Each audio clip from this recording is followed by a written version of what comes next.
ፖሊስ የነጃሺ ቲቪ ጋዜጠኛ ሀያት ከማልን የህዝብ ቅሬታ በመቀበል ላይ ሳለች በቁጥጥር ስር አውሏታል። በአዲስ አበባ በ315 መስጂዶች የመራጮች ምዝገባ በዛሬው ዕለት እንደሚጀምር ተገለጸ። ሰላም አለይኩም ወራህመቱላሂ ወበረካቱ። ሰላም ክብራትና ክብራን ውድ የቻናሌ ተከታታዮች ባላችሁበት ሰላማችሁ በዘት ይበል። እነዚህ ሁለት መረጃዎችን ወደ እናንተ የማደርስ ይሆናል። ለዚህ ቻናል አዲስ ከሆናችሁ ሰብስክራይብ በማድረግ ነባሮች ቻናል ቀም ላይክ እያደረጋችሁ ቪዲዮን ለመላው ሙስሊሞች እንድታደርሱልኝ በአክብሮት ጠይቃችኋለሁ።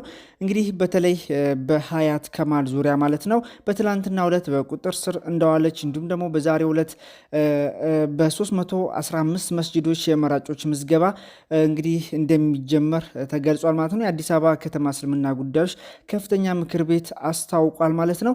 የእነዚህ መረጃዎች አቅርብላችኋለሁ። ቀጥታ ወደ መረጃው አለፍኩላችሁ። ይህ መረጃ እንግዲህ በትላንትናው ዕለት ነው ያወጣው ማለት ነው። ፖሊስ የነጃሺ ቲቪ ጋዜጠኛ ሀያት ከማልን የህዝብን ቅሬታ በመቀበል ላይ ሳለች በቁጥጥር ስር አውሏታል። የነጃሺ ቲቪ ጋዜጠኛ የሆነችው ሀያት ከማልና የካሜራ ባለሙያ ካሊድ ተቂ ዛሬ ከሰዓት በኋላ የታሰሩት በአቃቂ ክፍለ ከተማ ፖሊስ መምሪያ ያለ ፍቃድ ስትቀርጹ ተገኝታችኋል በሚል ነው። ጋዜጠኛ ሀያት ከማልና የካሜራ ባለሙያ ካሊድ ተቂ ቀረጻ ላይ እያሉ ተይዘው የብሮድካስት ፍቃድ ካላመጣችሁ አትለቀቁም በመባላቸው ስራ አስኪያጁ ጀማል አህመድ ፍቃዱን ይዞ እንዲፈቱ ቢጠይቅም የመገናኛ ብዙሃን ባለስልጣናት ፍቃድ ቢኖራቸውም እኛን ሳታስፈቅዱ መቀረጽ አልነበራችሁም በሚል መታሰራቸው ታውቋል። በሌላው መረጃ በአዲስ አበባ በ315 መስጂዶች የመራጮች ምዝገባ በዛሬው ዕለት እንደሚጀምር ተገልጿል። የአዲስ አበባ ከተማ እስልምና ጉዳዮች ከፍተኛ ምክር ቤት ምርጫ አስፈጻሚ ቦርድ በአዲስ አበባ የመጅሊስ ምርጫ በዛሬው ዕለት በ315 መስጂዶች የመራጮች ምዝገባ እንደሚጀምር አስታውቋል። የአዲስ አበባ ከተማ እስልምና ጉዳዮች ከፍተኛ ምክር ቤት ምርጫ አስፈጻሚ ቦርድ ሰብሳቢ አቶ ጅብሪል ኡስማን ዛሬ በተሰጠው መግለጫ እንዳሉት በአዲስ አበባ በ315 መስጂዶች ምዝገባ ለማከናወን ከሞላ ጎደል አስፈላጊ ቁሳቁሶች መሟላታቸውን ገልጸዋል። መስጂድ አልባ የሆኑ ወረዳዎች ላይ ምርጫውን ለማከናወን መድረሳዎች፣ ዛውያዎችና የቁርአን ቤቶች የመራጮች ምዝገባ ቦታ ሆነው እንደሚያገለግሉም አቶ ጅብሪል ኡስማን ተናግረዋል። መራጮች ለምዝገባ ሲመጡ የሚመዘገቡበትን መስጂድ አካባቢ ነዋሪ መሆናቸውን የሚያረጋግጥ መታወቂያ ይዘው መቅረብ እንደሚጠበቅባቸው አክለዋል።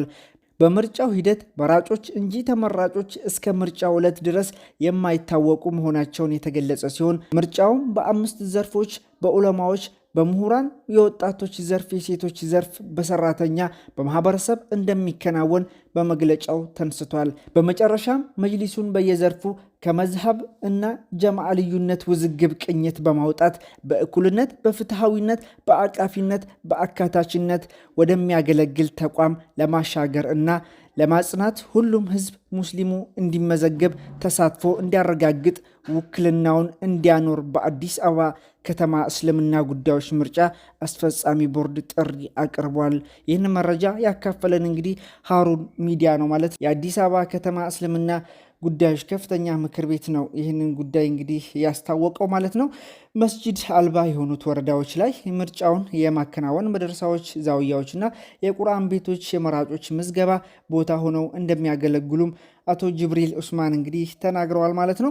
መራጮች በዚህ አጋጣሚ እንግዲህ ለምዝገባ ሲመጡ የሚመዘገቡበት መስጂዶች አካባቢ ነዋሪ መሆናቸውን እንዲሁም ደግሞ የሚያረጋግጥ መታወቂያ ይዘው መቅረብ እንደሚጠበቅባቸው ተናግረዋል ማለት ነው።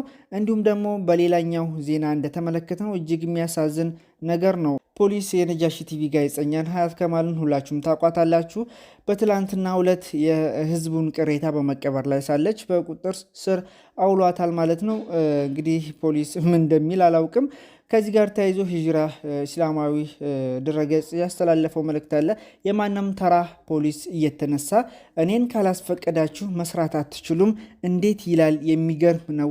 እንዲህ ከሆነ ብሮድካስት ባለስልጣን ፍቃድ መሰጠት ለምን አስፈለገ? ፖሊስ ስራውን ደርቦ እየሰራለት የሚል እንግዲህ ቅሬታ አቅርቧል ማለት ነው።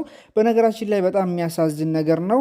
ይህ ነገር ጋዜጠኛ ሀያት ከማልን እና ካሜራ የካሜራ ባለሙያውን ካሊድ ተቂን ቀረጻ ላይ እያሉ ነው የተያዙት ማለት ነው። የብሮድካስት ፍቃድ ካላመጣችሁ አትለቀቁም የሚል ነገር ነበር። በመባላቸው ደግሞ ስራ አስኪያጅ ጀማል አህመድ ፍቃዱን ይዞ እንዲፈቱ ቢጠይቅም የመገናኛ ብዙሃን ባለስልጣን ፍቃድ ቢኖራቸውም እኛን ሳታስፈቅዱ መቅረጽ አልነበረባችሁም በሚል መታሰራቸው ነው እየተነገረ ያለው። ፍቃዱንም በመጀመሪያ የታሰሩት ፍቃድ የላችሁም ተብለው ነበር። ፍቃዱን ይዞ ሲመጣ ግን እንግዲህ እኛን ሳታስፈቅዱ ነው እየቀረጻችሁ ያላችሁ፣ ስለዚህ አትለቀቁም የሚል ነገር አለ። አዲስ ነገር ካለ አሳውቃችኋለሁ። ሙስሊሙ ላይ የሚያደርሱት ጫና እዚህ ደረጃ ደርሷል ማለት ነው። በተለይ በየመንገዱ ፖሊሶች ብዙ አስቸጋሪ ሁኔታ እየፈጠሩ ያለበት ሁኔታ ነው። ብዙ ቅሬታ እየተነሳ ነው። ይህ ብቻ አይደለም፣ በተደጋጋሚ እንደዚህ አይነት ነገራቶች እየተከሰቱ ያለበት ሁኔታ ነው። ይህ ደግሞ የሚመለከተው አካል እልባት ቢሰጥበት ባይ ነኝ። በዚህ ጉዳይ ላይ እናንተ ምን ትላላችሁ? የዛሬ መረጃችን ይህ ምስል ነበር። በርሱ ቆያችሁ ከልብ አመሰግናለሁ። ሰላም አለይኩም ወራህመቱላሂ ወበረካቱ። መልካም